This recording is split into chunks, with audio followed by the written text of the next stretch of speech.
నమస్తే welcome to health time. ఈరోజు health టైంలో మనం మాట్లాడుకోబోయే హెల్త్ టాపిక్ వచ్చేసి లివర్ వ్యాధులు. అసలు ఈ లివర్ వ్యాధులు రావడానికి గల కారణాలు ఏంటి, వీటి లక్షణాలు ఏ విధంగా ఉంటాయి, అండ్ అలాగే వీటికి ఎటువంటి టెస్టులు చేసి నిర్ధారణ చేసుకోవాలి, అండ్ అలాగే ట్రీట్మెంట్ కూడా ఏ విధంగా ఉంటుంది, ఎన్ని స్టేజెస్లో ఉంటుంది, ఇటువంటి విషయాలన్నీ మనకు తెలియజేయడానికి ఈరోజు మనతో పాటు డాక్టర్ శ్రీరామ్ గారు మనతో ఉన్నారు, డిఎం మెడికల్ గ్యాస్ట్రోఎంటాలజిస్ట్. సో వారిని అడిగి మరిన్ని విషయాలు మనం తెలుసుకుందాం. Hello doctor.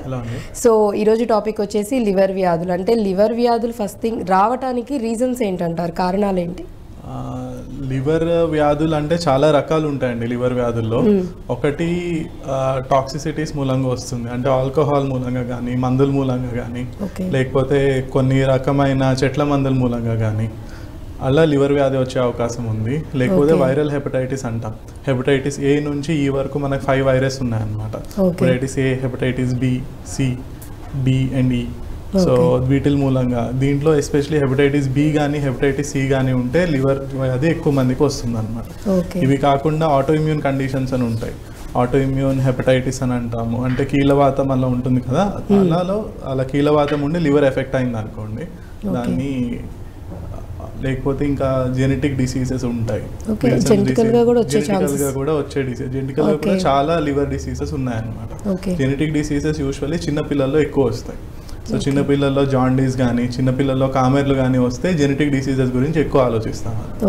అది అడల్ట్స్లో, పెద్దవాళ్ళల్లో వస్తే మనము ఆల్కహాలిజం ఏమన్నా ఉందా, లేకపోతే వాళ్ళకి హెపటైటిస్ బి కానీ హెపటైటిస్ సి కానీ ఏమన్నా ఉందా, లేకపోతే ఏమైనా మందులు తీసుకున్నారా ఉంటుంది. ఇవి కాకుండా జ్వరాలు వచ్చినప్పుడు డెంగ్యూ కానీ, మలేరియా కానీ, లెప్టోస్పైరోసిస్ కానీ, టైఫస్ లాంటి జ్వరాలు, టైఫాయిడ్ ఫీవర్ ఇట్లాంటివి వచ్చినప్పుడు కూడా లివర్ ఇవన్నీ బ్యాక్టీరియా, వైరస్లు కూడా లివర్ని ఎఫెక్ట్ చేసే అవకాశం ఉందన్నమాట. సో వీటి వల్ల అన్నిటి మూలంగా లివర్ వ్యాధులు అనేవి వస్తాయి. అండ్ అలాగే అంటే ఎక్కువ ఏజ్ గ్రూప్ వాళ్ళకి లివర్కి సంబంధించి డిసీజెస్ రావడానికి ఛాన్సెస్ ఎక్కువగా ఉన్నాయి. లివర్ మొత్తం అంటే మన పేగుల్లో ఉన్న బ్లడ్ సప్లై అంతా ఫస్ట్ లివర్కే వెళ్తుందండి. లివర్కి వెళ్ళి లివర్ నుంచి మొత్తం బాడీ పార్ట్స్కి వెళ్తుంది. లివర్ చాలా ఇంపార్టెంట్ ఆర్గాన్. సో దానికి ఎన్ని ఫంక్షన్స్, ఎన్ని యాక్టివిటీస్ ఉంటాయంటే బాడీలో అన్ని ఏజ్ గ్రూప్స్ వాళ్ళకి, చిన్నప్పుడు పుట్టినప్పటి నుంచి 1 డే బేబీ దగ్గర నుంచి చనిపోయే వరకు 99 ఇయర్స్ 100 ఇయర్స్ వరకు ఏ ఏజ్లో గ్రూప్లో అన్నా సరే లివర్ వ్యాధులు అనేవి రావచ్చు అన్నమాట. కానీ ఒక్కొక్క ఏజ్ గ్రూప్లో ఒక్కొక్క వయసు వాళ్ళకి ఏమేమి వ్యాధులు వస్తే అవి డిఫరెంట్ ఉంటాయి. అంటే నేను ఇందాక చెప్పినట్టు చిన్నపిల్లల్లో జెనెటిక్ రీజన్స్ కానీ, లేకపోతే ఇవి ఎక్కువ ఇన్ఫెక్షన్స్ కానీ, డెంగ్యూ, మలేరియా ఇలాంటి చిన్నపిల్లల్లో ఎక్కువ ఉంటాయి. పెద్దవాళ్ళల్లో ఒక యంగ్ ఏజ్ అట్లా వచ్చినాయి అనుకోండి, డ్రగ్స్ కానీ, ఆల్కహాల్ కానీ, తర్వాత వైరల్ హెపటైటిస్లు ఇవన్నీ ఎక్కువ ఉంటాయి.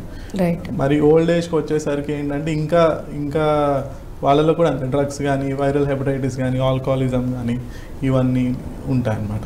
ఈ మధ్యకాలంలో లివర్ డిసీజ్కి కామన్ రీజన్ వచ్చేసి మన మెటబాలిక్ కండిషన్స్ మూలంగా వస్తుంది. It's called non alcoholic fatty liver disease అన్నమాట. ఎక్కువ లావు ఉన్న వాళ్ళకి, కొలెస్ట్రాల్ ఉన్న వాళ్ళకి కూడా లివర్లో కొవ్వు అక్యూములేట్ అవడం, ఫ్యాటీ లివర్ది కూడా ఈ మధ్య బాగా వినిపిస్తుంది. ఫ్యాటీ లివర్ వచ్చి వాళ్ళకి దాని మూలంగా కూడా లివర్ డ్యామేజ్ అయ్యి అల్టిమేట్లీ లివర్ మొత్తం పాడైపోయే అవకాశం కూడా ఉంటుంది. ఈవెన్ ఫ్యాటీ లివర్ రావడానికి కూడా అగైన్ ఆల్కహాల్ ఇవన్నీ ఎక్కువ తీసుకోవటం వల్ల, లేకపోతే హ్యాబిట్స్ వల్ల. ఫ్యాటీ లివర్ అనేది 2 రకాలు ఉంటుందండి. ఆల్కహాలిక్ ఫ్యాటీ లివర్ ఒకటి, ఫ్యాటీ లివర్ డిసీజ్ ఒకటి, non alcoholic fatty liver disease ఒకటి. సో ఆల్కహాలిక్ ఫ్యాటీ లివర్ అంటే ఆల్కహాల్ తీసుకుంటా మూలంగా వాళ్ళకి స్కాన్ చేసినా ఏమైనా చేసినా ఫ్యాటీ లివర్ అని మనకు తెలుస్తుంది.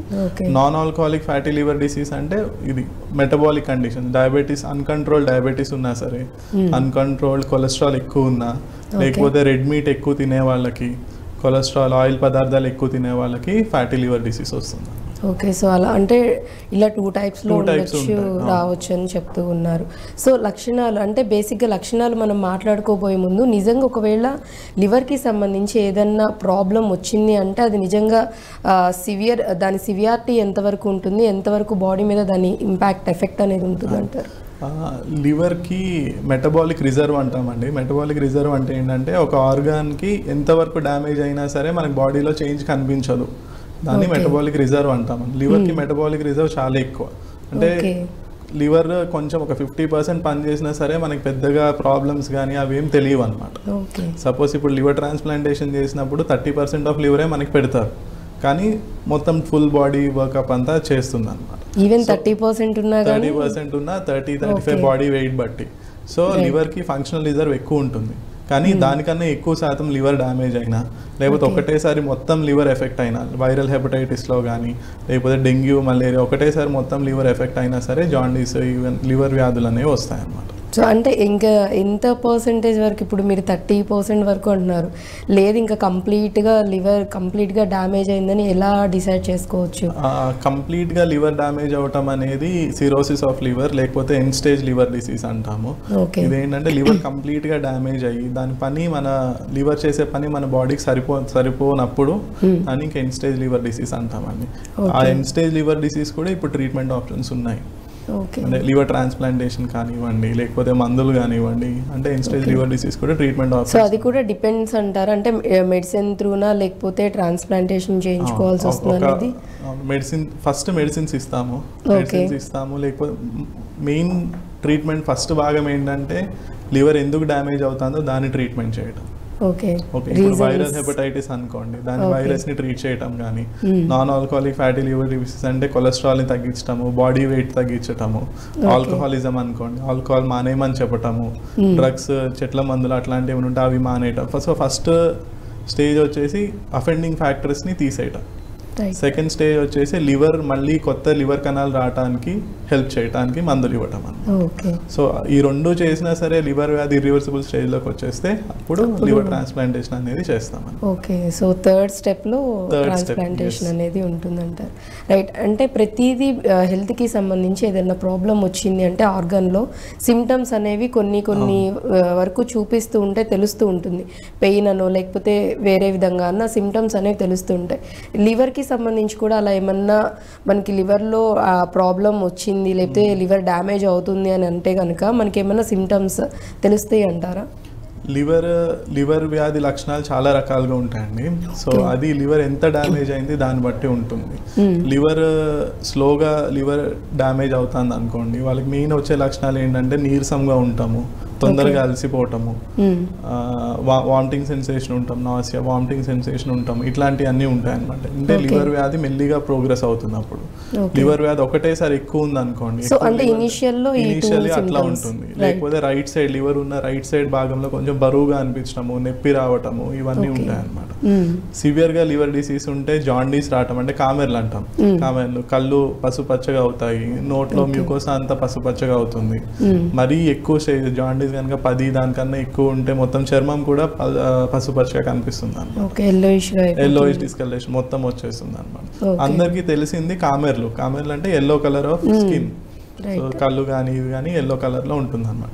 చాలా మందికి ఈ నీరసంగా ఉంటుంది, వామిటింగ్ సెన్సేషన్ ఉంటుంది, ఇవన్నీ ఎక్కువ పట్టించుకోరు అనమాట, ఎందుకంటే దానికి చాలా రీజన్స్ ఉంటాయి. సో ఒకసారి కామెర్లు వచ్చినప్పుడు ఇంకా అందరికి ఓకే ఇది లివర్ ప్రాబ్లం లాగా ఉంది అని డాక్టర్ దగ్గరికి రావడం జరుగుతుంది. అండ్ సమ్ టైమ్స్ అంటే కొన్ని కేసెస్లో కూడా విన్నాము, ఏదైతే ఇప్పుడు మీరు చెప్పిన జాండీస్ అని, కొంతమందికి జాండీస్ అయింది కూడా తెలియదు, కొంతమందికి అది తెలుసుకునే లోపు లేకపోతే డాక్టర్ని అప్రోచ్ అయ్యి కన్ఫర్మేషన్ చేసుకునే లోపు ఆల్ ఆఫ్ సడన్ గా ఈవెన్ డెత్ కూడా కాజెస్ అవుతుంది. లివర్ కి ఫంక్షనల్ రిజర్వ్ ఎక్కువ ఉంటుంది. సో స్లోగా ప్రోగ్రెసివ్ లివర్ డిసీజ్ ఉంది అనుకోండి, ఇప్పుడు మెటబాలిక్ లివర్ డిసీజ్ ఉంది, చాలా స్లోగా over period of 10 years 15-20 years progress అవుతుంది. అలాంటప్పుడు లివర్ డ్యామేజ్ అవుతుందని కూడా వాళ్ళకి తెలియదు, ఎందుకంటే కామెర్లు కానీ ఎప్పుడూ రావు. ఒకవేళ లివర్ టెస్ట్ చేసినా కొంచెం మైల్డ్ గా అబ్నార్మాలిటీ ఉంటుంది కానీ ఎక్కువ బాగా జాండీస్ వచ్చి ఉండదు. సో సడన్ గా ఏమన్నా ఇన్ఫెక్షన్ కానీ అట్లా వచ్చినప్పుడు మనకి సడన్ గా జాండీస్ అనేది పెరిగిపోతుంది. ఆ స్టేజ్ దాటంగా లివర్ కెపాసిటీ దాటంగానే సడన్ గా జాండీస్ పెరిగిపోతుంది. So it will be too late, అప్పటికి చాలా లేట్ అయిపోతుంది. అండ్ అలాగే అంటే ఇప్పుడు బేసిక్గా ఒక హెల్త్ ఇష్యూ ఉన్నప్పుడు ఇంకా అదర్వి నార్మల్గా సైడ్ ఎఫెక్ట్స్ కింద అని కొంతమంది చెప్తుంటారు, లేకపోతే బీపీ షుగర్ ఇవన్నీ ఉన్న వాళ్ళకు కూడా ఏమన్నా హెల్త్ ఇష్యూస్ ఉన్నాయంటే ఇంకా ఎక్కువ లైక్ హార్ట్ అటాక్స్ వీటన్నిటికి కూడా ఇంకా ఎక్కువ అవడానికి రీజన్ అవుతాయి అంటారు. సో అలాగే లివర్కి సంబంధించి ఏమన్నా వ్యాధులు వచ్చినప్పుడు కానీ లేకపోతే లివర్ డ్యామేజ్ అవుతున్నప్పుడు ఈ హెల్త్ ఇష్యూస్ పర్టికులర్గా ఇప్పుడు నేను చెప్తున్నట్టు బీపీ కానీ షుగర్ కానీ ఉన్న వాళ్ళకి ఇంకా ఎక్కువ ఉంటుంది, లేకపోతే ఒబేసిటీ ఉన్న వాళ్ళకి కానీ వాళ్ళకి అన్కంట్రోల్ డయాబెటీస్ ఉన్న వాళ్ళకి అన్కంట్రోల్ డయాబెటీస్ ఉన్న వాళ్ళకి క్రానిక్ ఆల్కహాలిజం మందు ఎక్కువ తాగే వాళ్ళకి కూడా అట్లానే ఉంటుంది. నార్మల్గా డ్రింక్ చేస్తారు 10 years 15 years డ్రింక్ చేస్తారు, సడన్గా ఒక రోజు జాండీస్ డెవలప్ అవుతుంది అనమాట. సో ఇన్ని ఇయర్స్ మనం డ్రింక్ చేసాం కదా, ఇప్పుడే జాండీస్ ఎందుకు వచ్చింది అంటే అది లివర్ ఫంక్షనల్ కెపాసిటీ మూలంగా. ఆ స్టేజ్ దాటిన తర్వాత ఇంకా సడన్గా జాండీస్, లివర్ అంటే ఇర్రివర్సిబుల్ లివర్ డ్యామేజ్ అనేది స్టార్ట్ అవుతూ ఉంటుంది. Okay, right. సో అంటే ఆల్కహాల్ ఇవన్నీ తీసుకున్న వాళ్ళలో కూడా చాలా ఎక్కువగా ఇప్పుడు చూస్తున్నట్లయితే ఎక్కువ అసలు ఎడిక్ట్ అవ్వడం ఏంటి, ఎక్కువగా తాగే వాళ్ళ సంఖ్య రోజు రోజుకి పెరిగిపోతుంది. ఈవెన్ యంగ్ పీపుల్ కూడా చాలా వరకు ఎడిక్ట్ అయిపోతున్నారు, టీన్స్ నుంచే స్టార్ట్ చేసేస్తున్నారు. కాబట్టి సో ఎక్కువగా అంటే లివర్ డ్యామేజ్ అవ్వడానికి ఎక్కువగా పాసిబిలిటీస్ అనేవి ఇప్పుడున్న సిచ్యువేషన్స్లో చూస్తుంటే బాగా ఎక్కువ అనిపించేస్తూ ఉంది. ఆల్కహాల్ దాని అవైలబిలిటీ మూలంగా కానివ్వండి, ఎడిక్షన్ ప్రొటెక్షన్ మూలంగా కానివ్వండి, సో అది one of the common reasons అనమాట. ఇండియాలో 3 మోస్ట్ కామన్ రీజన్స్ వచ్చేసి, ఒకటి alcohol, second the viral hepatitis, hepatitis B కానీ హెపటైటిస్ సి కానీ, third the non alcoholic fatty liver disease అనమాట. ఆల్మోస్ట్ 95% ఆఫ్ లివర్ డిసీజెస్ ఈ 3 కండిషన్స్ మూలంగానే వస్తాయి. వేరే అదర్ కండిషన్స్ వచ్చేసి ఇన్ఫెక్షన్స్, మలేరియా, డెంగ్యూ ఇట్లాంటి వాటి మూలంగా కూడా ఇంకా మిగతా చిన్న తక్కువ. సో తక్కువ పర్సంటేజెస్ లో వీటి వల్ల మేజర్గా అయితే ఈ ఇష్యూస్ వీటి వల్ల రావడానికి. అండ్ అంటే కొంతమంది చెప్తూ ఉంటారు కూడా, డ్రింక్ చేసే వాళ్ళు ఏమంటే అంటే మేము ఎప్పుడూ మీరు ఇందాక అన్నట్లుగానే ఎన్నో ఇయర్స్ నుంచి మేము డ్రింక్ చేస్తూనే ఉన్నాము, లిమిటెడ్గానే తీసుకున్నాం, నేను చాలా హెల్తీగా ఉన్నాను, నా డైలీ రొటీన్ వర్క్స్ ఎవ్రీథింగ్ అంతా చేసుకుంటూనే ఉన్నాను, బాగానే ఉన్నాను అని చెప్తూ ఉంటారు. బట్ ఆల్ ఆఫ్ సడన్ మీరు అన్నట్లుగా సడన్గా అప్పటికప్పుడే జాండీస్ అవడమో లేకపోతే వేరే అదర్ సిమ్టమ్స్ వల్ల ఇమ్మీడియట్గా సిక్ అయిపోతూ ఉంటారు, అది సీరియస్ కండిషన్స్లో కూడా వెళ్తూ ఉంటుంది. సో వాళ్ళకి మీరేం చెప్తారు? ఈ డ్రింక్ చేయటం, ఆల్కహాల్ మూలంగా లివర్ కండిషన్ రావటం అనేది మల్టిపుల్ రీజన్స్ బట్టి ఉంటుందండి. ప్యాటర్న్ ఆఫ్ డ్రింకింగ్ అంటాం. ప్యాటర్న్ ఆఫ్ డ్రింకింగ్ అంటే ఎంత తాగుతున్నారు, అంటే డైలీ కొంచెం కొంచెం తాగుతున్నారా, ఒకటేసారి బింజ్ డ్రింకింగ్ చేస్తున్నారా, అంటే డైలీ ఒకటేసారి 5 drinks 6 drinks అట్లా తాగుతున్నారా, లేకపోతే డ్రింక్ చేసేటప్పుడు తింటా తాగుతున్నారా, లేకపోతే కంప్లీట్ ఫుడ్ బంద్ చేసేసి ఫుడ్ ఆపేసి డ్రింక్ చేస్తున్నారా. మేల్స్ ఫీమేల్స్ బాడీ వెయిట్, వాళ్ళ జెనెటిక్ రీజన్స్ చాలా చాలా ఉంటాయి అనమాట. Liver alcohol effect on the liver చాలా కాంట్రిబ్యూటింగ్ ఫ్యాక్టర్స్ కూడా ఉంటాయి. దీని మీద ఆల్రెడీ మనం 3 కండిషన్స్ అనుకున్నాం. సో ఒకరికి ఒకటే ఉండాలని కూడా లేదు. లావుగా ఉన్నారు, already metabolic disease, liver disease కి రిస్క్ ఉంది, వాళ్ళు మళ్ళీ తాగుతున్నారు అనుకోండి, ఇంకా ఎక్కువ రిస్క్ ఉంటుంది. ఆల్రెడీ వైరల్ హెపటైటిస్ ఉంది, దాని మీద మళ్ళీ డ్రింక్ చేస్తున్నారంటే డెఫినెట్లీ లివర్ డిసీజ్. సో అన్ని కలిపి కంబైన్ గా దాన్ని బట్టి చూసుకొని వాళ్ళకి ఎంతవరకు డ్యామేజ్ అయింది అనేది తెలుసుకోవచ్చు అంటారు. అండ్ అలాగే ఈ లివర్ డ్యామేజ్ కానీ లేకపోతే లివర్ కి సంబంధించి ఏదైనా ఇష్యూస్ ఉంటే మనం కన్ఫర్మేషన్ చేసుకోవడానికి ఏ టెస్ట్లు చేస్తారు?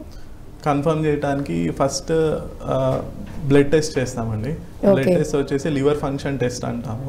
లివర్ ఫంక్షన్ టెస్ట్ లో జాండీస్, బిలిరూబిన్ అంటాం, బిలిరూబిన్ ఎంత ఉంది, ఎక్కువ ఉందా తక్కువ ఉందా, దీన్ని బట్టి లివర్ ఎంత డ్యామేజ్ అయింది, లివర్ ఫంక్షనింగ్ ఎలా ఉంది అనేది మనకు తెలుస్తుంది అనమాట. సెకండ్ థింగ్ ఏంటంటే లివర్ ఎంజైమ్స్ అని ఉంటాయి. అంటే లివర్ ఏమైనా డ్యామేజ్ అయినప్పుడు లివర్ సెల్స్ లో ఉన్న ఎంజైమ్స్ రక్తంలో కలవటం మూలంగా ఎంజైమ్స్ లెవెల్స్ పెరుగుతాయి అనమాట. సో దాన్ని బట్టి లివర్ ఎంత డ్యామేజ్ అవుతుంది, ఈ రోజు ఎంత డ్యామేజ్ అయింది, డ్యామేజ్ తగ్గుతుందా పెరుగుతుందా అనేది తెలుస్తుంది. తర్వాత లివర్ ఫంక్షనింగ్ టెస్ట్ ఉంటాయి. లివర్ బాడీలో క్లాటింగ్ ఫ్యాక్టర్స్ ని ప్రొడ్యూస్ చేస్తుంది. అంటే రక్తం గడ్డకట్టడానికి కావాల్సిన పదార్థాలన్నీ లివర్ నుంచి వస్తాయి అన్నమాట. ప్లేట్లెట్స్ పెరగడానికి కావాల్సిన పదార్థం కూడా లివర్ నుంచే వస్తుంది, థ్రాంబోపాయిటిన్ అంటాం. సో లివర్ ప్రాబ్లం ఉన్న వాళ్ళకి ప్లేట్లెట్ కౌంట్ తగ్గుతూ ఉంటుంది. తర్వాత బాడీలో ప్రోటీన్ కంటెంట్ తగ్గుతూ ఉంటుంది. తర్వాత రక్తం గడ్డకట్టదు అనమాట. ఇవన్నీ టెస్టులు చేసి మన లివర్ ప్రాబ్లం ఎంత ఉందని ఎస్టిమేట్ చేయొచ్చు. తర్వాత ఏంటంటే అల్ట్రాసౌండ్ స్కాన్ చేయొచ్చు అనమాట లివర్. అల్ట్రాసౌండ్ స్కాన్ చేస్తే దాంట్లో లివర్ వాపు వచ్చిందా, లివర్ సైజ్ ఎంత ఉంది, లివర్ ఏమైనా గట్టి పడుతుందా, లివర్ ఏమైనా పర్మనెంట్ గా డ్యామేజ్ అయింది, ఇవన్నీ కూడా మనకు అల్ట్రాసౌండ్ స్కాన్ లో తెలుస్తుంది. సో దాన్ని బట్టి అంటే వాళ్ళది ఇక్కడ కూడా ఏమైనా స్టేజెస్ లాగా ఉంటాయి, అంటే ఇనిషియల్ స్టేజ్లోనే ఉన్నారు, లేకపోతే కొంచెం క్రానిక్ అయింది, లేదు ట్రీట్మెంట్ చేయొచ్చు, ఈవెన్ మెడిసిన్స్ తోనే కంట్రోల్ చేయొచ్చు, అలా స్టేజెస్ వైజ్ ఉంటాయి. స్టేజెస్ వైజ్ డెఫినెట్లీ ఉంటాయండి. మనం ఇప్పుడు ఆల్కహాల్ తీసుకున్నాం అనుకోండి, initially fatty liver of alcohol అంటాం అనమాట. Alcoholic fatty liver, just liver లో ఫ్యాట్ అక్యూములేట్ అవుతుంది, లివర్ సైజ్ కొంచెం పెరుగుతుంది, దానికి వాళ్ళ సిమ్టమ్స్ కూడా ఏముండవు. సెకండ్ స్టేజ్ వచ్చేసరికి ఆల్కహాలిక్ హెపటైటిస్ అంటాం. మెల్లిగా ఈ ఫ్యాట్ మూలంగా లివర్ లో ఇన్ఫ్లమేషన్, వాపు పెరుగుతూ ఉంటుంది, లివర్ సైజ్ పెరుగుతుంది, పేషెంట్ బాగా నీరసము, నాసియా, తొందరగా అలసిపోవటము, ఈ ప్రాబ్లమ్స్ అన్ని ఆల్కహాలిక్ అంటే లివర్ ఎంజైమ్స్ కూడా రేజ్ అవుతాయి అన్నమాట. బిలిరూబిన్ కూడా ఇంకెక్కువ రేజ్ అవుతుంది. తర్వాత ఒక స్టేజ్ వచ్చేసరికి లివర్ ఇర్రివర్సిబుల్ గా డ్యామేజ్ అవుతుంది. అప్పుడు వాపు వచ్చిన లివర్ సైజ్ మెల్లిగా తగ్గిపోతూ ఉంటుంది. Normal liver size 11 to 13 centimetres అనుకుంటే ఇనిషియల్లీ పెరుగుతుంది. 13 సెంటీమీటర్స్ కొంతమంది 20-25 సెంటీమీటర్స్ కూడా పెరుగుతుంది సైజ్ ఆల్కహాల్ మూలంగా. తర్వాత అది మళ్ళీ తగ్గుతా 11 నుంచి 8 సెంటీమీటర్స్ 7 సెంటీమీటర్స్ కూడా తగ్గిపోవచ్చు. సో అంటే ఇప్పుడు స్టేజెస్ లో ఫ్యాటీ లివర్, తర్వాత ఆల్కహాలిక్ హెపటైటిస్, తర్వాత క్రానిక్ లివర్ డిసీజ్ అంటాం. అంటే లివర్ కొంచెం పర్మనెంట్ డ్యామేజ్ సూచనలు అన్ని కనిపిస్తూ ఉంటాయి. సో రెండిట్లో అంటే లివర్ అది ఉన్న పొజిషన్లో ఉన్న సైజులో కాకుండా ఇంక్రీజ్ అయినప్పుడు దాని ఎఫెక్ట్ ఎక్కువ ఉంటుందంటారు, లేకపోతే తగ్గినప్పుడు లివర్ సైజ్ తగ్గినప్పుడు ఎఫెక్ట్ ఎక్కువ ఉంటుంది? Increase liver size alcoholic hepatitis వచ్చి లివర్ సైజ్ పెరిగినప్పుడు కొంచెం రివర్సిబిలిటీ కాంపోనెంట్ ఎక్కువ ఉంటుందండి. మందు ఆపేసి ఆల్కహాల్ కానీ ఆపేసి లేకపోతే ఫ్యాక్టర్స్ వైరల్ హెపటైటిస్ కానీ దీన్ని కంట్రోల్ చేస్తా అంటే లివర్ సైజ్ నార్మల్ అయిపోతుంది. తర్వాత జాండీస్ ఇవన్నీ తగ్గిపోతాయి. అంటే రివర్సిబుల్ ఉంటుంది అన్నమాట డిసీజ్. లివర్ సైజ్ ఒకసారి తగ్గిపోయింది, ఫైబ్రోసిస్ వచ్చేసింది, లివర్ అంతా గట్టి పడిపోయింది అంటే అది ఇర్రివర్సిబుల్ డ్యామేజ్ అనమాట. ఆ టైంకి వాళ్ళు ఆల్కహాల్ ఆపేసినా సరే పెద్ద ఉపయోగం ఏముండదు, permanent damage. So already damage అనేది అయిపోయింది. సో సైజ్ తగ్గిందంటే మాత్రం ఎఫెక్ట్ చాలా ఎక్కువ ఉంటుందంట. సో ఈవెన్ మళ్ళీ అది రికవర్ చేసుకోవడానికి కూడా పాసిబిలిటీస్ అనేవి చాలా తక్కువ ఉంటాయంట.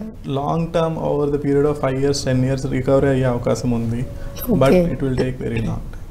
నార్మల్గా ఇంక్రీజ్ అయినప్పుడు ట్రీట్మెంట్ చేయించినప్పుడు ఎంత టైం తీసుకుంటుంది రికవర్ అవడానికి? యూజువల్లీ ఆల్కహాల్ ఎఫెక్ట్స్ లివర్ మీద 3 months అంటామండి. ఎన్ని ఇయర్స్ నుంచి డ్రింక్ చేస్తున్నారు దాన్ని బట్టి ఉంటుంది. బట్ యూజువల్లీ 3 to 6 months ఉంటుందండి ఆల్కహాలిక్ లివర్ డిసీజ్ మీద లివర్ మీద ఎఫెక్ట్. అండ్ అలాగే చాలా వరకు డ్రింక్ చేసే వాళ్ళలో ఎక్కువగా చెప్పేది ఏంటంటే ఇప్పుడు ఒకవేళ ఎక్కువగా తీసుకుంటే ఎక్సెస్ తీసుకున్న ఓవర్డోస్ తీసుకున్న ఎఫెక్ట్ అవుతుంది అంటున్నారు. అదే నార్మల్గా లిమిటెడ్గా తీసుకుని రెగ్యులర్గా తీసుకుంటే అప్పుడు లివర్కి ఎటువంటి ప్రాబ్లం ఉండదా అనే, అంటే చాలా వరకు ఇలాంటి డౌట్స్ అనేవి చూసే వాళ్ళకి కూడా చాలా వరకు ఉంటాయి. సేఫ్ లిమిట్ ఆఫ్ డ్రింకింగ్ అని రీసెంట్ కాన్సెప్ట్ అండి. అది సేఫ్ లిమిట్ ఆఫ్ డ్రింకింగ్ అంటే ఏంటంటే కొంచెం తాగితే లివర్కి ఏం అవ్వదు కదా అని. అమెరికన్ గైడ్ లైన్స్ ప్రకారం ఏంటంటే మెన్లో రోజుకి అంటే ఇంత స్పెసిఫిక్గా కాదు, బట్ లిమిటెడ్ క్వాంటిటీలో తాగితే లివర్కి ఏం కాదు అనేది ఉంది. బట్ అది కూడా long period of time drink చేశారు అనుకోండి, అప్పుడు లివర్ ఎఫెక్ట్ అయ్యే అవకాశం ఉంది. సో అది కూడా రెగ్యులర్గా తీసుకోవద్దు. ఎప్పుడన్నా అంటే మన వాళ్ళకి ఏదైనా రీజన్ వాళ్ళకి అనుకూలంగా ఉంది అంటే హ్యాపీగా. ఇవన్నీ స్టడీస్ బట్టి ఉంటాయండి. అంటే ఇంత డ్రింక్ చేసినా సరే పేషెంట్కి ఏం అవ్వలేదు కదా అని ఉంటుంది అనమాట. ఒక 100 మందికి తీసుకుంటే 99% మందికి ఏం కాలేదు కదా అని, 1% వాళ్ళే ఎఫెక్ట్ అవుతారు. అది మనం కూడా అయి ఉండొచ్చు అన్నమాట. సో ఎనీథింగ్ ఏదైనా కానీ, సో డాక్టర్ గారు చెప్తుంది ఏంటంటే ఈవెన్ తీసుకోమని చెప్పినా కానీ ఎంత లిమిటెడ్గా తీసుకున్నా రెగ్యులర్గా తీసుకున్నట్లయితే ఖచ్చితంగా దాని ఎఫెక్ట్ అనేది లివర్ మీద ఉంటుంది. రేర్గా ఎప్పుడన్నా ఒకసారి అకేషనల్గా తీసుకుంటే మేబీ ఐ థింక్ అంత ఎఫెక్ట్ ఉండకపోవచ్చు కానీ, బట్ డైలీ మీరు చూసుకొని కరెక్ట్గా కొలుచుకొని అంత తీసుకున్నా కానీ ఎఫెక్ట్ ఆఫ్ లివర్ అనేది ఇండివిజువలైజ్డ్ అండి. ఎవరికి ఎలా నా పక్కనున్న నేను నా పక్కనున్న అతను సేమ్ డ్రింక్ చేసినా సరే ఒక్కొక్కళ్ళ ఎఫెక్ట్ డిఫరెంట్ గా ఉంటుంది. అది 1:1 రేషియో కాదనమాట. సో అది మన జెనెటిక్ కండిషన్ మీద, మన బాడీ వెయిట్ మీద, మన అదర్ రిస్క్ ఫ్యాక్టర్స్ మీద అన్నిటి మీద డిపెండ్ అయి ఉంటుంది. మన ఈవెన్ ఫుడ్ హ్యాబిట్స్ బట్టి కూడా డిపెండ్ అయి ఉంటుంది. సో ఒక పర్టికులర్ జనరలైజేషన్ అనేది చేయలేమన్నమాట. జనరలైజేషన్ ఈస్ డ్రింక్ చేయకుండా ఉంటే బెటర్. కంప్లీట్గా డ్రింక్ చేయకుండా ఉంటే బెటర్. బట్ ఇప్పుడు యాక్చువల్లీ డ్రింక్ చేయకుండా ఉండే వాళ్ళు చాలా, అంటే ఒక 10 to 20% ఉంటే ఆబ్వియస్లీ 80 to 90% ఎక్కువ ఆల్కహాల్ తీసుకునే వాళ్ళు ఉన్నారు. కొంతమంది మనం చెప్తున్నట్లు అసలు ఇంకా ఎడిక్ట్ అయిపోయి ఎవ్రీడే కంటిన్యూస్గా డే అండ్ నైట్ కూడా డ్రింక్ చేస్తూ ఉండేవాళ్ళు ఉన్నారు. ఎంత కంట్రోల్ చేసుకోవాలనుకున్నా సమ్ టైమ్స్ వాళ్ళు ఎడిక్ట్ అయిపోయాక ఇంకా అది లేకుండా ఉండలేము అనే సిచ్యువేషన్స్కి వచ్చే వాళ్ళు కూడా ఉంటారు. ఈవెన్ మీకు కూడా నాకు తెలిసి అలాంటి కేసెస్ చాలా వరకు వస్తూనే ఉంటాయి. అంటే వాళ్ళకి ఆల్రెడీ డ్యామేజ్ అవుతుందని తెలిసి మానాలి అని అనుకుంటాం కానీ అవ్వట్లేదు డాక్టర్ గారు అని చెప్పే వాళ్ళు కూడా ఉంటారు. సో వాళ్ళని మీరు ఎలా గైడ్ చేస్తారు, ఎలా కౌన్సిల్ చేస్తారు? ఆల్కహాల్ డ్రింకింగ్ హ్యాబిట్స్ అనేవి సోషల్ డ్రింకింగ్ అండి, ఆల్కహాల్ డిపెండెన్స్ అన్నమాట. సోషల్ డ్రింకింగ్ ఏంటంటే ఫ్రెండ్స్తో బయటకు వెళ్ళినప్పుడు మంత్కి ఒకసారో మంత్కి 2 times అది డ్రింక్ చేయటం అనమాట. ఇది కంపల్సరీ ఆల్కహాల్ ఇంటేక్ కాదు. అయితే డ్రింక్ చేస్తారు లేకపోతే డ్రింక్ చేయరు. సెకండ్ టైప్ ఆఫ్ పీపుల్ ఎలా ఉంటుందంటే దే డిపెండ్ ఆన్ ఆల్కహాల్. అంటే స్ట్రెస్ రిలీఫ్ కోసం కానీ, లేకపోతే ఈరోజు బాగా కష్టపడ్డాం సార్ మేము అందుకనే నైట్ వచ్చి ఇంట్లో డ్రింక్ చేస్తున్నాము అని అంటారు అనమాట. సో వీళ్ళకి ఎడిక్షన్ పొటెన్షియల్ ఎక్కువ ఉంటుంది అనమాట. సో ఆల్కహాల్ ఎప్పుడైతే డీస్ట్రెస్ కోసం యూజ్ చేస్తున్నామో అప్పుడు రిస్క్ ఆఫ్ ఆల్కహాల్ ఎడిక్షన్ అనేది ఎక్కువ ఉంటుంది. So never use alcohol as a destressing factor. మన స్ట్రెస్ని తగ్గించడానికి లేకపోతే నిద్ర పడటానికి తాగుతున్నాం అంటారు. ఇట్లాంటి అంటే ఒక డిపెండెన్స్ అనేది రాకూడదు.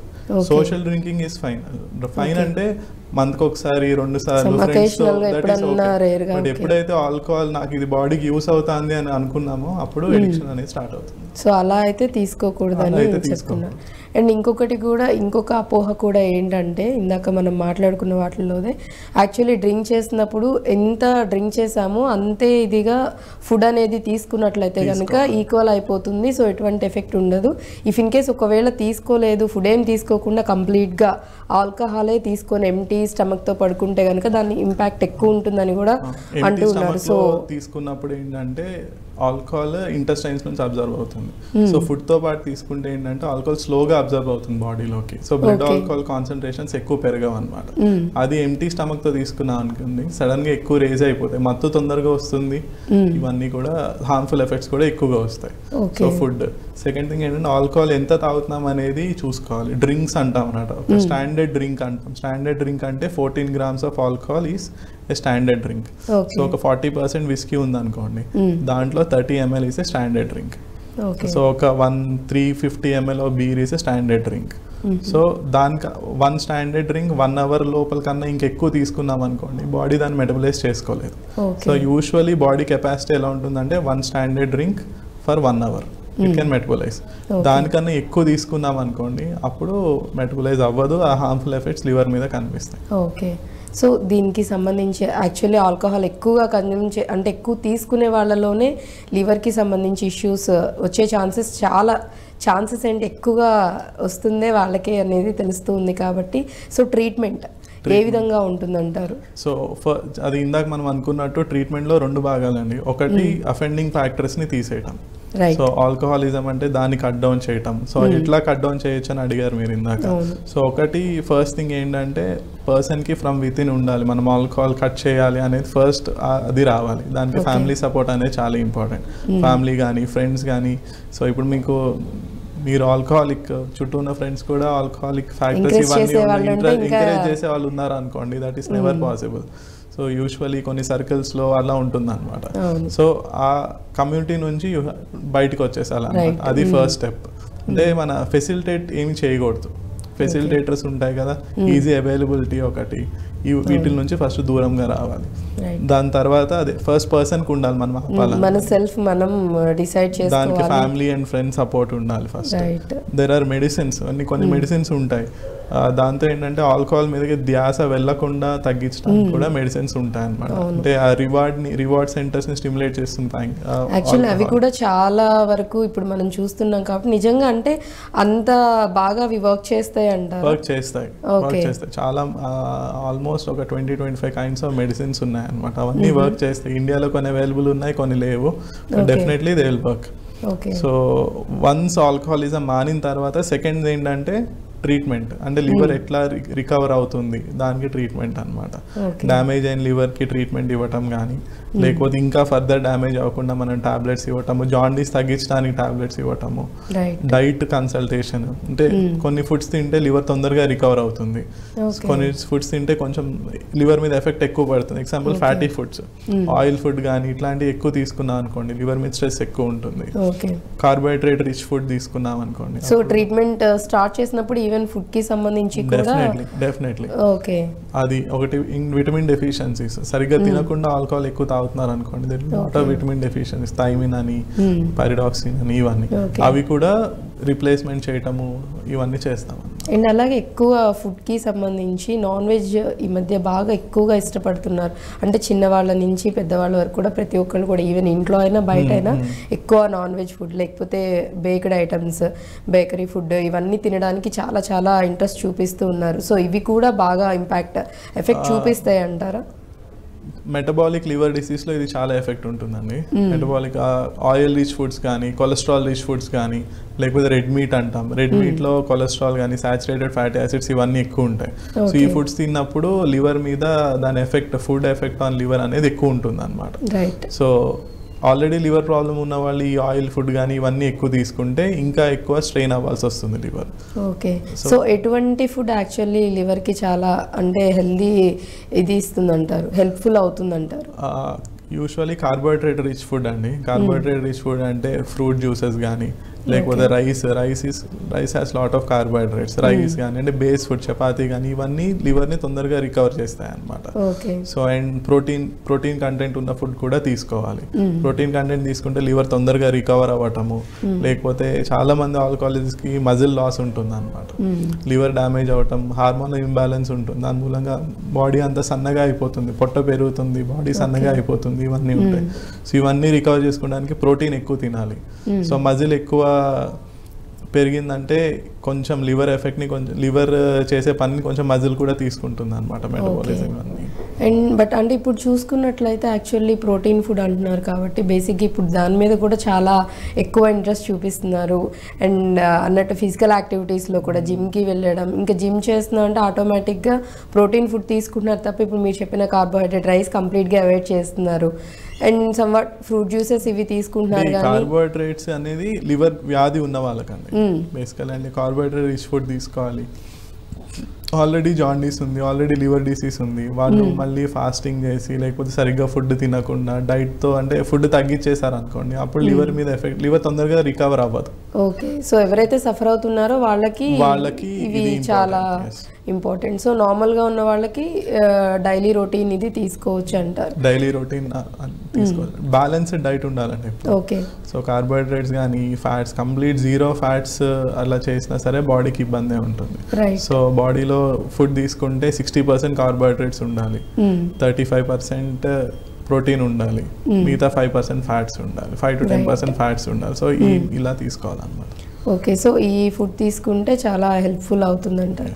సో లివర్ యాక్చువల్లీ అంటే చాలా ఫంక్షన్స్ చేస్తుంది, బాడీకి సంబంధించి చాలా వర్క్స్ అదే చేస్తుందని మీరు చెప్తూ ఉన్నారు. అటువంటి లివర్ హెల్దీగా ఉండాలి అంటే, ఇటువంటి సమస్యలు ఏవి రాకుండా ఉండాలి అంటే లైఫ్ స్టైల్ ఏ విధంగా ఉండాలి, ఫుడ్కి సంబంధించి యాక్చువల్లీ మనం చెప్పుకున్నాము ఏమేమి తీసుకోవాలి తీసుకోకూడదు. సో లైఫ్ స్టైల్ అనేది ఏ విధంగా ఉంచుకోవాలి, ఉంటే మంచిదంటారు. ఓకే, సో లైఫ్ స్టైల్ చేంజెస్లో వచ్చేసి first healthy food and balanced nutrition తీసుకోవాలండి. అంటే ఆయిలీ ఫుడ్ కానీ, కొలెస్ట్రాల్ ఎక్కువ ఉన్న ఫుడ్స్ కానీ ఇవన్నీ అవాయిడ్ చేయాలి. Red meat, especially red meat అనేది అవాయిడ్ చేయాలి. రెడ్ మీట్ అంటే ఏంటంటే మన మీట్ కానీ లేకపోతే మటన్ కానీ ఇలాంటిది కొంచెం తక్కువ తీసుకోవాలన్నమాట. So and oil main liver, metabolic liver disease side నుంచి వస్తే ఇవే ఆయిలీ ఫుడ్ ఇవన్నీ ఎక్కువ అవాయిడ్ చేయాల్సి వస్తుంది. సో ఇది డైట్. తర్వాత రెగ్యులర్ ఎక్సర్సైజ్, లావుగా ఉన్న వాళ్ళు, సో లివర్ వ్యాధి కంట్రోల్లో ఉండాలి. ఇప్పుడు నాన్ ఆల్కహాలిక్ లివర్ డిసీజ్ కంట్రోల్లో ఉండాలంటే రెండు ఇంపార్టెంట్ థింగ్స్. ఒకటి బాడీ వెయిట్ కంట్రోల్లో ఉండాలి. మన BMI అని ఉంటుంది, BMI అంటే weight by height in metre squared అనమాట. దట్ షుడ్ బి, అది 24 కన్నా తక్కువ మెయింటైన్ చేయాలి. సో మన బాడీ హైట్ ఎంత ఉంది దాన్ని బట్టి మన వెయిట్ కూడా ఈక్వల్గా ఉండాలన్నమాట. సో వెయిట్ మెయింటైన్ చేయాలి. రెగ్యులర్ ఎక్సర్సైజ్ ఉండాలి. రెగ్యులర్ ఎక్సర్సైజ్ అంటే అట్లీస్ట్ రోజుకి ఒక 400 to 500 కిలోకాలరీస్ ఆఫ్ ఎక్సర్సైజ్, అంటే that translates to around 10 to 12,000 steps per day కానీ, లేకపోతే ఒక 45 minutes బ్రిస్క్ వాకింగ్ చేయటం కానీ, జాగింగ్, జిమ్ చేయటం కానీ, అంటే అందరూ ఇది ఈ ఎక్సర్సైజ్ అనేది రొటీన్లో ఉండాలన్నమాట, వాళ్ళ డైలీ రొటీన్లో ఉండాలి. So one is weight control, ఒకటి డైట్, థర్డ్ది ఎక్సర్సైజ్. ఓకే, సో ఇవి కనుక ఈ మూడు డెఫినెట్లీ ఉండాలి.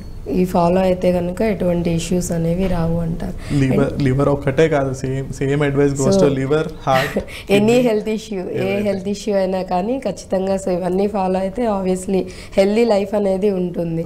అండ్ అలాగే ఇప్పుడు చూసుకున్నట్లయితే టీన్స్ అంటే టీనేజ్ పిల్లల్లో 15 to 18 బిట్వీన్ చూస్తున్నట్లయితే ఒబేసిటీ, ఎక్కువ ఓవర్ వెయిట్తో అమ్మాయిలు ఉంటున్నారు, అబ్బాయిలు కూడా వాళ్ళ ఏజ్కి మించి, అంటే మనం మామూలుగా చూస్తున్నప్పుడు వాళ్ళ ఏజ్ చూస్తే 13, 14 ఉంటారు, బట్ కానీ అపీరెన్స్ వైజ్ చూస్తున్నప్పుడు 23, 24 ఇయర్స్ పిల్లల్లా కనిపిస్తూ ఉంటారు. సో ఇలా ఉన్న వాళ్ళలో కూడా ఇటువంటి ఇష్యూస్ వచ్చే ఛాన్సెస్ ఉన్నాయంటారా? ఈ మధ్య పీడియాట్రిక్ లివర్ డిసీజ్ అనేది చాలా పెరిగిపోయిందండి. పీడియాట్రిక్ ఫ్యాటీ లివర్ డిసీజ్ అనేది బాగా పెరిగింది. Almost 5th class 6th class నుంచే వాళ్ళకి లివర్ ఎంజైమ్స్ రేజ్ అవ్వటము, కొంతమందికి జాండీస్ అనేది రావటము, లివర్ డ్యామేజ్ అవ్వటము. సో ఈ ఫ్యాటీ లివర్ అనేది it will take some time అనమాట. ఇప్పుడు స్టార్ట్ అయితే ఒక 10 ఏళ్ళు 15 ఏళ్ళు పడుతుంది. సో వాళ్ళు ఇప్పుడు ఓకే హెల్దీగా ఉంటారు, చబ్బీగా ఉంటారు, క్యూట్గా అనిపిస్తారు, బట్ 20-25 ఇయర్స్ వచ్చేసరికి మెల్లిగా ఆల్రెడీ ఒక సగం లివర్ డ్యామేజ్ అయిపోయి ఉంటుంది అనమాట. రైట్. సో దాని మీద మళ్ళీ ఆల్కహాల్ అని ఇవన్నీ ఎక్స్ట్రా ఎఫెక్ట్స్ పడితే తొందరగా వాళ్ళకి లివర్ డిసీజ్ వచ్చే అంటే అవకాశం ఈవెన్ ఉంది. ఎందుకంటే చాలా మందిని చూస్తున్నాం, పేరెంట్స్ కూడా అంటే ఏజ్ అంటే ఎదుగుతున్న పిల్లలు కాబట్టి వాళ్ళు ఎదిగే టైం కాబట్టి ఫుడ్ కంట్రోల్ కూడా చేయొద్దు, వాళ్ళకి నచ్చినవన్నీ పెట్టాలని అవి బయట ఫుడ్ అయినా లేకపోతే ఇంట్లో చేస్తున్న మీట్ మీరు అన్నట్లు ఏవైనా ఇష్టంగా తింటున్నారు కదా అని ఎక్కువ ఎక్సెసివ్గా పెట్టేయడం కూడా చేస్తూ ఉంటారు. సో అవి కూడా చాలా వరకు ఎఫెక్ట్ చేస్తాయి. ఒకటి యాక్టివిటీ ఉండాలి. ఇప్పుడు స్కూల్స్ కానివ్వండి అందరూ యాక్టివిటీ మీద ఫిజికల్ యాక్టివిటీ అసలు తగ్గింది, ఫిజికల్ యాక్టివిటీ తగ్గింది. సెకండ్ థింగ్ ఏంటంటే డైట్. మా చిన్నపిల్లల్ని జంక్ ఫుడ్ అలవాటు చేయటము, చిప్స్, బర్గర్స్ అండ్ వేరే దీనిలోకి తీసుకెళ్ళి అలవాటు చేయటము, ఫుడ్స్ పెట్టించడం. అంటే పేరెంట్సే పిల్లల్ని ఇట్లా ఫాస్ట్ ఫుడ్ సెంటర్స్కి తీసుకెళ్తే అంటే probably once or twice a month ఓకేనే, బట్ ఒకసారి మనం అలవాటు చేసామంటే దట్ విల్ వాళ్ళకి అడల్ట్ లైఫ్లో కూడా అది ఇంప్రూవ్ అవుతుంది అన్నమాట. అండ్ అలాగే ఇప్పుడు మన ఈ లివర్కి సంబంధించి ఇష్యూస్ ఏమన్నా వస్తున్నాయి అన్నప్పుడు మీరు టెస్ట్లు కూడా చెప్పారు, ఇవి చేయించుకోవాలి ఒకవేళ సిమ్టమ్స్ ఏమన్నా మనకు అనిపిస్తున్నాయి అంటే. సో ఏ టైంలో డాక్టర్ని అప్రోచ్ అయితే మంచిది అంటారు పేషెంట్స్? సో అదే యూజువల్లీ లివర్ డిసీజ్కి కొంచెం ఇనీషియల్ స్టేజ్లో సిమ్టమ్స్ నాన్ స్పెసిఫిక్గా ఉంటాయి. అంటే బాగా నీరసం రావటము, రైట్ సైడ్ పెయిన్ ఉంటాము, ఇట్లాంటివి అన్నీ ఉంటాయి అన్నమాట. సో మనకి రిస్క్ ఫ్యాక్టర్స్ ఉన్నాయి. మనం ముందు తెలుసుకోవాల్సిందే మనకి రిస్క్ ఫ్యాక్టర్స్ ఏంటి. మనం లావుగా ఉన్నామా, కొలెస్ట్రాల్ ఇది ఎక్కువ ఉందా, ఎక్కువ డ్రింక్ చేస్తున్నామా, లేకపోతే మనకి family history of liver disease మదర్లో కానీ ఫాదర్లో కానీ మన సిబ్లింగ్స్లో కానీ లివర్ డిసీజ్ ఏమన్నా ఉందా, ఇట్లాంటివి ఏమైనా ఉంటే అది మనము we are at risk for liver disease అనమాట.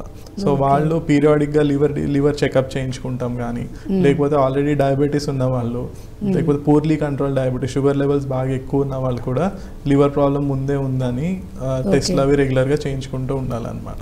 ఆల్రెడీ ఒకసారి జాండీస్ డెవలప్ అయిన తర్వాత డెఫినెట్లీ అందరూ ఒకసారి లివర్ టెస్ట్ అవన్నీ చేయించుకుంటారు, కానీ అంత లేట్ స్టేజ్ వరకు తెచ్చుకోకుండా ముందే ఇనీషియల్ స్టేజెస్లోనే కొంచెం అవగాహన ఉంటే అది తొందరగా అవుతుంది. రైట్. సో దీనికి సంబంధించి అంటే ఇప్పుడు ప్రతి ఒక్క హెల్త్ ఇష్యూ కూడా అడ్వాన్స్డ్ టెక్నాలజీస్ వచ్చేసాయి మెడికల్ దీనిలో.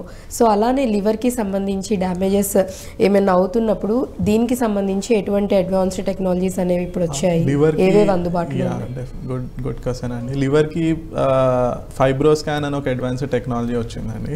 ఫైబ్రో స్కాన్ అంటే ఏంటంటే లివర్ ఎలాస్టిసిటీ ఎట్లా ఉంది అంటే తెలుగులో అంటే మన లివర్ ఎంత గట్టిగా ఉంది, లివర్ సాఫ్ట్గా ఉందా గట్టిగా ఉందా, అది అంటే లివర్ ఎలాస్టిసిటీ బట్టి లివర్లో ఫ్యాట్ ఎంత అక్యూములేట్ అయింది, లివర్లో పర్మనెంట్ డ్యామేజ్ ఫైబ్రోసిస్ ఎంత ఉంది, అంటే లివర్ టిష్యూ ఇంకెంత ఉంది అనేది తెలుసుకోవచ్చు అనమాట. అదొకటి. సెకండ్ థింగ్ ఎంఆర్ఐ ఎలాస్టోగ్రఫీ అని ఉంటుంది. అంటే లివర్ది ఎంఆర్ఐ స్కాన్ చేయటం మూలంగా లివర్ సైజ్ ఎంత ఉంది, ఏ పార్ట్ బాగా యాక్టివ్గా పనిచేస్తుంది, ఏ పార్ట్ యాక్టివ్గా పనిచేయట్లేదు, ఇవి ఉంటాయి. అండ్ మల్టిపుల్ బ్లడ్ టెస్ట్ కూడా ఉన్నాయి, దాంతో ఎర్లీ స్టేజెస్ ఆఫ్ లివర్ డిసీజ్లోనే తెలుసుకునే అవకాశం ఉందన్నమాట. ఓకే. సో అంటే ఈవెన్ ఏ స్టేజ్లో ఉన్నా కానీ దానికి తగ్గ ఎక్విప్మెంట్ అవైలబుల్గా ఉంది అండ్ మెడిసిన్ ఎవ్రీథింగ్ కూడా అవైలబుల్గా.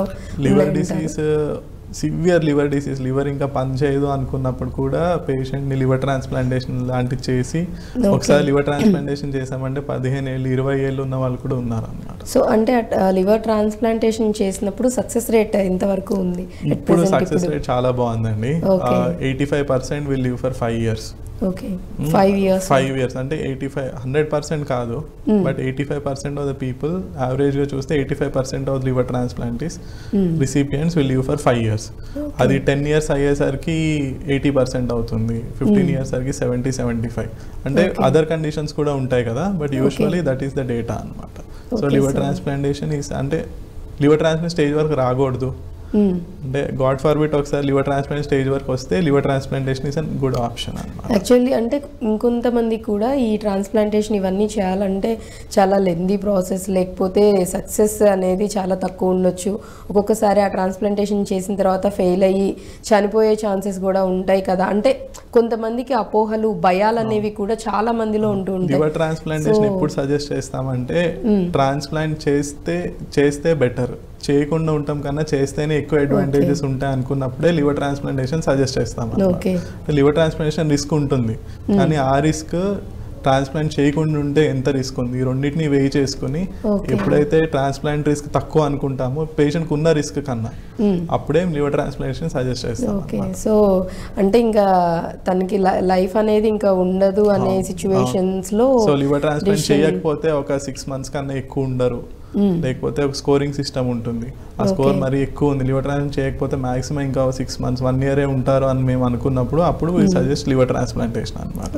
డెఫినెట్లీ లివర్ ట్రాన్స్ప్లాంట్ రిస్క్ ఉంటుంది, మీరు అన్నట్టు ఫెయిల్యూర్ ఉండొచ్చు, రిజెక్షన్ ఉండొచ్చు, మనకి పెట్టిన ఆర్గాన్ మనకి సరిపోకపోయి ఉండొచ్చు, ఇవన్నీ ఉంటాయి. బట్ ఆ రిస్క్ మనకి ఇప్పుడున్న రిస్క్, పేషెంట్కి ఇప్పుడున్న రిస్క్ రెండు కంపేర్ చేసి అప్పుడు సజెస్ట్ అనమాట. సో అది కూడా డిపెండ్స్ అని చెప్తున్నారు. ఎందుకు ఈ క్వశ్చన్ అడిగానంటే చాలా మంది భయపడుతున్నారు ట్రాన్స్ప్లాంటేషన్ అనగానే ఎక్కువ ఛాన్సెస్ ఉండవేమో, చేయించుకున్నంత కష్టపడి చేయించుకున్నా మనం అంత ఖర్చు పెట్టినా మనిషి బతకట్లేదనే భయంతో చాలా మందికి జరిగాయనే అపోహలతో ఉంటారు. కాబట్టి సో అది కూడా డాక్టర్ ఏం చెప్తున్నారంటే మ్యాక్సిమం ఆ సిచ్యువేషన్ వరకు రాకుండానే మెడిసిన్తో కానీ లేకపోతే ఇంకా వేరే అదర్ ట్రీట్మెంట్స్ ఏమన్నా ఉంటే వాటి ద్వారా తగ్గించేలా ఉంటే కనుక ఓకే, లేదు ఇంకా ఛాన్సెస్ లేవు కంపల్సరీ చేయాలి అన్న సిచ్యువేషన్స్లో మాత్రమే ట్రాన్స్ప్లాంటేషన్ అనేది చేయటం జరుగుతుంది. సో ఆబ్వియస్లీ ఇక్కడ కూడా క్లియర్గా చెప్తుంది ఏంటంటే రిస్క్ ఫ్యాక్టర్ అయితే ఉంటుంది, రిస్క్ అనేది ఉంటుంది. బట్ అది అన్నీ అంటే ఇంక్లూడ్ చేసుకొని ఆ పర్సన్ బాడీ దీన్ని బట్టి తనకి ఉన్న ఇంకా మిగిలిన అదర్ హెల్త్ ఇష్యూస్ ఇవన్నీ కూడా ఇంక్లూడ్ చేసుకొని అండ్ ఈవెన్ తను ట్రీట్మెంట్కి రెస్పాండ్ అవుతున్న థింగ్స్ ఇవన్నీ కూడా చూసుకొని దాన్ని బట్టే అతను సర్వైవ్ అవుతారా లేదా, ఫర్దర్గా రెస్పాండ్ అవుతున్నారా లేదా ట్రీట్మెంట్కి, ఇవన్నీ చూసుకొని దాన్ని బట్టి ఉంటుంది. కాబట్టి సో మీరు ఇమీడియట్గా అయితే డిసైడ్ అయిపోకండి ట్రాన్స్ప్లాంటేషన్ చేసిన వెంటనే ఉండరు చేయరు అని. సో ఇన్ని ఫ్యాక్టర్స్ ఇవన్నీ ఇంక్లూడ్ అయితేనే సిచ్యువేషన్ నెక్స్ట్ తర్వాత ఏంటనే తెలుస్తుంది. బట్ అలా అని లేట్ చేయకుండా డెసిషన్ తీసుకొని చేయించుకోవడం అనేది మంచి థింగ్. దానివల్ల మేబీ ఇప్పుడు చెప్పినట్లు మంచి గైడెన్స్ దొరుకుతుందండి. Liver transplantation usually last stages of liver disease లోనే సజెస్ట్ చేస్తాము. ఆ స్టేజ్కి వచ్చిందంటే మంచి గైడెన్స్ దొరుకుతుంది. పేషెంట్ మా దగ్గరికి వచ్చినప్పటి నుంచి వాళ్ళు ఆపరేషన్ అయ్యి డిశ్చార్జ్ అయ్యి తర్వాత డిశ్చార్జ్ తర్వాత ఏ మెడిసిన్స్ వాడాలి మంచి గైడెన్స్ అయితే దొరుకుతుంది. సో లివర్ ట్రాన్స్ప్లాంటేషన్ అది ఇంతకు ముందులా కాదు, ఇప్పుడు ఒక స్టాండర్డ్ ప్రోటోకాల్ అయిపోయింది అనమాట. హాస్పిటల్ సర్జరీ ఎప్పుడు చేయాలి, ఎంత సైజ్ చేయాలి, ఎంత ట్రాన్స్ప్లాంట్ చేయాలి, తర్వాత ఏ మెడిసిన్స్ ఇవ్వాలి, అన్ని ప్రోటోకాల్స్ బేస్డ్ అయిపోయిందండి. సో వాళ్ళకి సపోర్ట్ అంటే ఫైనాన్షియల్ సపోర్ట్, కొంతమంది ఫైనాన్షియల్ సపోర్ట్ ఇచ్చే వాళ్ళు ఉన్నారు, కొంతమంది ఆర్గనైజేషన్స్ ఉన్నాయి, తర్వాత ఒక ట్రాన్స్ప్లాంట్ ట్రాన్స్ప్లాంట్ ఒక టీం ఉంటుంది అనమాట. దాంట్లో ఫైనాన్షియల్ కౌన్సిలర్స్ దగ్గర నుంచి సోషల్ కౌన్సిలర్స్ ఉంటారు. సో జాబ్ అండ్ ఆల్కహాల్ ఇది ఉంటే వాళ్ళు డి అడిక్షన్ కి కౌన్సిలింగ్ చేసే వాళ్ళు ఉంటారు అనమాట. So there is lot of అంటే they will get good support. అంటే మనం ట్రాన్స్ప్లాంట్ అంటే ఇది ఏదో ఒక సింగిల్ ట్రీట్మెంట్ లాగా కాదనమాట, ఒక హోల్ టీమ్ ఉంటారు, టీమ్ విల్ సపోర్ట్ చేస్తారని కూడా చెప్తూ ఉన్నారు. అండ్ అలాగే మనం చూసుకున్నట్లయితే అంటే ఎక్కువగా 5 years వరకు ట్రాన్స్ప్లాంటేషన్ అయిన తర్వాత 5 years వరకు హ్యాపీగా ఉండొచ్చు, ఇంకా ఎక్కువ ఇయర్స్ కూడా బతకొచ్చు, అది డిపెండ్స్ అని అంటున్నారు. ట్రాన్స్ప్లాంట్ చేసిన తర్వాత ముందు లివర్ డిసీజ్ పేషెంట్ ఉంటే ట్రాన్స్ప్లాంట్ చేసిన తర్వాత పేషెంట్ గుర్తు కూడా పట్టరు అనమాట. అంత అంటే కంప్లీట్లీ నార్మల్ పర్సన్ లాగా అయిపోతారు అనమాట. కొంచెం రిస్క్ ఫ్యాక్టర్స్ ఉంటాయి, బట్ వన్స్ ఈ హర్డల్స్ అన్ని క్రాస్ అయిన తర్వాత they will be normal person. So అంటే ఎన్ని మంత్స్ వరకు చాలా కేర్ఫుల్గా వాళ్ళు కొంచెం ఎవ్రీథింగ్ అంటే మీరు చెప్పే గైడెన్స్ కానివ్వండి లేకపోతే మెడిసిన్ కానివ్వండి ఫర్దర్గా అంటే ట్రాన్స్ప్లాంటేషన్ అయిపోయిన తర్వాత కూడా ఎన్ని మంత్స్ వరకు మెడిసిన్స్ వచ్చేసి ట్రాన్స్ప్లాంట్ తర్వాత లైఫ్ లాంగ్ వాడాల్సి వస్తుందండి. బట్ అన్ని మెడిసిన్స్ ఉండవు, రోజుకి 3-4 మెడిసిన్, ఒక డయాబెటీస్ పేషెంట్ వాడుతున్నట్టు రోజుకు 2-3 మెడిసిన్స్ ఉంటాయేమో. బట్ హై రిస్క్ అనేది ఫస్ట్ 1 year కొంచెం రిస్కీ పీరియడ్ అండి. 1 year ఒకవేళ దాటిన తర్వాత బాడీ కొంచెం అడ్జస్ట్ అయిపోతుంది ట్రాన్స్ప్లాంటెడ్ లివర్ కి. సో 6 months to 1 year కొంచెం క్రిటికల్ పీరియడ్ లా కన్సిడర్ చేస్తాం. ఓకే, సో ట్రాన్స్ప్లాంటేషన్ అయిన వాళ్ళకి 6 months నుంచి 1 year వరకు, సో ఆ టైం పీరియడ్లో కొంచెం డాక్టర్స్ చెప్పినవన్నీ ప్రాపర్గా ఫాలో అయ్యి మెడిసిన్స్ అవన్నీ తీసుకున్నట్లయితే కనుక హ్యాపీగా నెక్స్ట్ 5 years 10 years హ్యాపీగా లైఫ్ని లీడ్ చేస్తూ ఉండొచ్చు అని చెప్తున్నారు. సో టెన్షన్ అయితే పడాల్సిన అవసరం లేదని చెప్తున్నారు. అండ్ అలాగే ఇప్పుడు మనం మాట్లాడుకునే మొత్తం హోల్ దీన్ని ఎక్కువ చూసుకున్నట్లయితే జెంట్స్లోనే ఎక్కువగా ఐ థింక్ ఎక్కువ కేసెస్ జెంట్స్కే లివర్కి సంబంధించి ఇష్యూస్. అలానేం లేదండి, ఈక్వల్ మేల్స్ని ఫీమేల్స్ని equal number of liver disease patients చూస్తాం. ఓకే, ఫీమేల్స్ కూడా ఎక్కువగానే. ఫీమేల్స్ డ్రింక్ చేయడం తక్కువ ఫీమేల్స్లో, సో ఆల్కహాలిక్ లివర్ డిసీజ్ అనేది తక్కువ, ఇండియాలో స్టిల్ తక్కువ. అని ప్రాబ్లం ఏంటంటే ఫీమేల్స్లో ఆల్కహాల్ మెటబాలైజింగ్ కెపాసిటీ తక్కువ ఉంటుంది అనమాట. సో మేల్స్ కన్నా వాళ్ళు తక్కువ డ్రింక్ చేసినా సరే వాళ్ళకి లివర్ డిసీజ్ రావడానికి రీజన్స్ తొందరగా వచ్చేస్తుంది అన్నమాట. One thing. సెకండ్ థింగ్ ఏంటంటే లేడీస్లో కొన్ని ఎక్స్క్లూసివ్ లివర్ డిసీజ్ ఉంటాయి అనమాట. సో ఇప్పుడు ఎక్కువ లేడీస్లో వచ్చాయి ఆటో ఇమ్యూన్ హెపటైటిస్ అంటాం. అన్ని ఆటో ఇమ్యూన్ థైరాయిడ్ డిసీజ్ ఉంటుంది, లేడీస్లో ఎక్కువ వస్తుంది. SLE, రుమటాయిడ్ ఇవన్నీ లేడీస్లో ఎక్కువ. అట్లానే ఆటో ఇమ్యూన్ లివర్ డిసీజ్ అనేది లేడీస్లో ఎక్కువ వస్తుంది అనమాట. ఇంకా కొన్ని ప్రైమరీ బిలియరీ సిరోసిస్, PSC ఇవన్నీ కూడా లేడీస్లో ఎక్కువ వస్తాయి అనమాట. So they have their own set of risk factors. ప్రెగ్నెన్సీలో వచ్చే లివర్ డిసీజెస్ ఉంటాయి. ప్రెగ్నెన్సీలో కూడా ఒక 4-5 లివర్ డిసీజ్ ఉన్నాయి అనమాట. అవి కూడా వాళ్ళకి ఎక్స్క్లూసివ్గా ఫీమేల్స్ వాళ్ళ ఎక్కువ ఉంటాయి. ఓకే, సో అంటే ఒకవేళ ప్రెగ్నెన్సీ టైంలో కనుక వాళ్ళకి లివర్కి సంబంధించి ఏదైనా ఇష్యూస్ ఉన్నాయంటే సో ట్రీట్మెంట్ వాళ్ళకి ఏ విధంగా ఉంటుందంటారు? డిపెండ్స్, లివర్ డిసీజ్ మీద డిపెండ్ అయి ఉంటుందండి. సో ప్రెగ్నెన్సీలో ఫస్ట్ ఏంటంటే ఒక ఆటో ఇమ్యూన్ హెపటైటిస్ అనుకోండి, దాంట్లో ఆల్రెడీ ముందు నుంచే ఉంటుంది, ఆల్రెడీ ముందు నుంచే లివర్ డిసీజ్ పేషెంట్, తర్వాత వాళ్ళకి ప్రెగ్నెంట్ అయ్యారు, అప్పుడు కేర్ డిఫరెంట్ గా ఉంటుంది.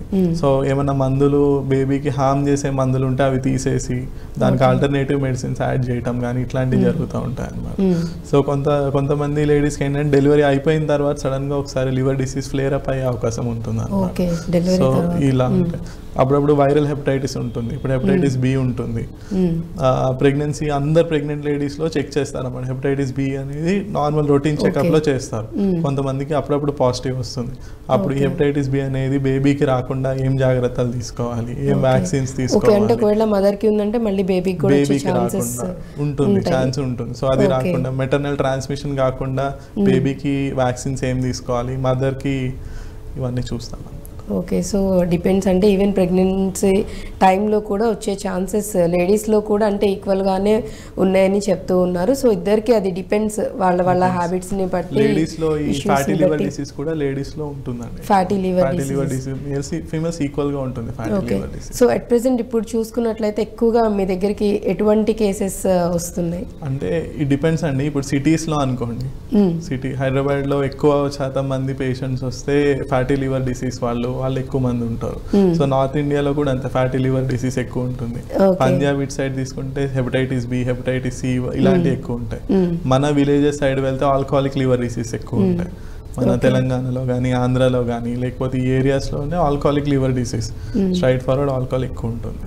ఓకే, ఇఫ్ ఇన్ కేస్ అంటే పేషెంట్స్ ఆల్రెడీ బాగా ఆల్కహాలిక్ అయిపోయి ఎడిక్ట్ అయిపోయి ఉండి ట్రీట్మెంట్ తీసుకుంటున్నారు, but at the same time వాళ్ళు డ్రింక్ని అవాయిడ్ చేయడం అనేది చాలా కష్టంగా ఫీల్ అవుతుంటారు. సో వాళ్ళకి ట్రీట్మెంట్ ఫెయిల్ అయిపోతుందండి. ఓకే, వాళ్ళు మనం ట్రీట్మెంట్ ఇస్తున్నాము అయినా సరే వాళ్ళు ఈవెన్ ఒక్కసారి జాండీస్ వచ్చిన తర్వాత ఈవెన్ మైండ్ చాలా తక్కువ డ్రింక్ చేస్తున్నామని ఫీల్ అవుతున్నా సరే ట్రీట్మెంట్ డెఫినెట్లీ ఫెయిల్ అయిపోతుంది. సో అంటే ట్రీట్మెంట్ స్టార్ట్ చేసామంటే కంప్లీట్ ఒక్కసారి జాండీస్ వచ్చిందంటే there is no safe limit of alcohol, lifelong compulsory ఆపేయాల్సింది. అండ్ అంటే కొంతమంది ఏం చేస్తూ ఉంటారంటే సడన్గా ఒక ప్రాబ్లం వచ్చింది, డాక్టర్ని కన్సల్ట్ చేస్తారు, ట్రీట్మెంట్ తీసుకుంటారు, అగైన్ కంట్రోల్ అయిపోయి నార్మల్ అయిపోయిన తర్వాత జస్ట్ ఒక 2-3 days గ్యాప్ తీసుకుంటారు, మళ్ళీ ఏదో ఒక రీజన్ సంథింగ్ ఏదో ఒకటి అకేషన్ వెతుక్కొని మళ్ళీ స్టార్ట్ చేసేస్తారు. ఇప్పుడు కొంతమంది 1 year 2 years ఆపేసి మళ్ళీ స్టార్ట్ చేసిన వాళ్ళు ఉంటారు. అంత ఖర్చు పెట్టి లివర్ ట్రాన్స్ప్లాంటేషన్ చేసిన తర్వాత కూడా మళ్ళీ డ్రింక్ చేసే వాళ్ళు ఉంటారు. ఓకే, సో అంటే అది ఆల్కహాల్ ఎడిక్షన్ పొటెన్షియల్ అలాంటిది, బట్ ఆ డి అడిక్షన్ కానీ ఫ్యామిలీ సపోర్ట్ కానీ లేకపోతే దానికి దూరంగా ఉంటాము, మెడిసిన్స్ ఇవన్నీ జాగ్రత్తగా ఉండాలి. సో ఖచ్చితంగా ట్రీట్మెంట్ తీసుకోవడానికి డిసైడ్ అయ్యి వచ్చినప్పుడు మస్ట్ అండ్ షుడ్గా అవాయిడ్ చేసేయాలి కంప్లీట్గా, ఇంకా మళ్ళీ తీసుకోకూడదు. ఇఫ్ ఇన్ కేస్ ట్రీట్మెంట్ తీసుకుంటూ కూడా మళ్ళీ ఆల్కహాల్ అనేది తీసుకుంటూ ఉన్నట్లయితే there is no use of treatment. Okay, so కంప్లీట్గా అవాయిడ్ చేయాలి అని అంటారు. బట్ చాలా మంది చేస్తున్న మిస్టేక్ కూడా ఇప్పుడు నేను మీకు చెప్పినట్లుగానే మీతో ట్రీట్మెంట్ తీసుకుంటూనే ఉంటారు, మళ్ళీ వెళ్ళి అంటే వాళ్ళు డ్రింక్ చేస్తూనే ఉంటారు, ఎంతమంది చెప్పినా వినిపించుకోరు, తీసుకోవట్లేదని కూడా చెప్పేవాళ్ళు కూడా ఉంటారు. మేము లివర్ ఫంక్షన్ టెస్ట్ చూసినప్పుడు అర్థమవుతుంది అనమాట, డ్రింక్ చేస్తున్నారా, ఆపేసారా, ఇంకా కంటిన్యూ చేస్తున్నారా. సో ట్రీట్మెంట్ తో ఏంటంటే జాండీస్ మెల్లిగా తగ్గుతూ ఉంటుంది, లివర్ డ్యామేజ్ అయ్యే లివర్ ఎంజైమ్స్ మెల్లిగా తగ్గుతూ ఉంటాయి.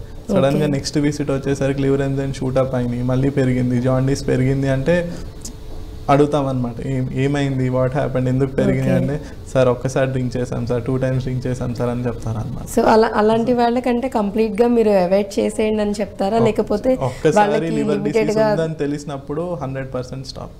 స్టాప్ చేయమని దేర్ ఇస్ చెప్తారు. No alternative. బట్ అంటే వాళ్ళకి కష్టమైపోతుంది కాబట్టి మీ సైడ్ నుంచి ఏమన్నా అంటే కొంచెం తగ్గించుకుంటూ రోజుకి ఇంత డోస్ ఇంత ఇప్పుడు దేర్ ఆర్ గుడ్ మెడిసిన్స్ అండి. ఈ రోజు ఆల్కహాల్ మానేసినా సరే 10 years తాగి ఈ రోజు నేను ఆల్కహాల్ మానేసిన సైడ్ ఎఫెక్ట్స్ ఏం రాకుండా చేసే మెడిసిన్స్ ఉన్నాయి. ఓకేనా, అది డాక్టర్ని సంప్రదించి అంటే ఒక సైకాట్రిస్ట్ కన్సల్టేషన్ తీసుకోవచ్చు, డి అడిక్షన్ సెంటర్ హెల్ప్ తీసుకోవచ్చు, లేకపోతే గ్యాస్ట్రోఎంట్రాలజిస్ట్లే మేము కూడా మెడిసిన్స్ ప్రిస్క్రైబ్ చేస్తాం అనమాట. సో సడన్ గా నేను ఆల్కహాల్ ఆపేస్తే నైట్ నిద్ర పట్టదు, లేకపోతే చేతులు కాళ్ళు వణుకుతాయి. కొంతమంది ఆల్కహాల్ ఎంత తాగుతారంటే ఆల్కహాల్ ఆపేస్తే వెంటనే వాళ్ళకి ఫిట్స్ వస్తాయి అనమాట. సో ఆ స్టేజ్ వరకు వెళ్ళిపోయిన వాళ్ళు ఉంటారు. అవన్నీ కంట్రోల్ చేసేటట్టు కూడా మెడిసిన్స్ ఉంటాయి. సో ఈ రోజు సడన్ గా ఆపేసినా సరే కంట్రోల్ చేసేదానికి మెడిసిన్స్ ఉంటాయి. సో ప్రతిదానికి కూడా హ్యాపీగా మెడిసిన్స్ ఉన్నాయి అండ్ ట్రీట్మెంట్ కూడా చక్కగా అవైలబుల్గా ఉంది. ట్రాన్స్ప్లాంటేషన్కి కూడా చాలా వరకు ఒకవేళ ఫినాన్షియల్గా ఇబ్బంది పడుతున్న వాళ్ళకి కూడా హెల్పింగ్ సపోర్ట్ చేయడానికి కూడా సో మెనీ థింగ్స్ ఉన్నాయని చెప్తూ ఉన్నారు. కాబట్టి ఒకవేళ లివర్కి సంబంధించి ఇష్యూతో ఎవరైనా బాధపడుతున్నా ఖచ్చితంగా భయపడాల్సిన అవసరం లేదు. సో దానికి సంబంధించి టెక్నికల్గా కూడా చాలా థింగ్స్ మెడిసిన్లో డెవలప్ అయ్యాయని డాక్టర్ గారు చెప్తున్నారు. Right, thank you so much doctor, చాలా చక్కగా ఎక్స్ప్లెయిన్ చేశారు. Thank you. సో చూసారు కదా, ఇది ఇవాళ హెల్త్ టైం. మరో టాపిక్తో మళ్ళీ మీ ముందుంటాను. Keep watching I dream news.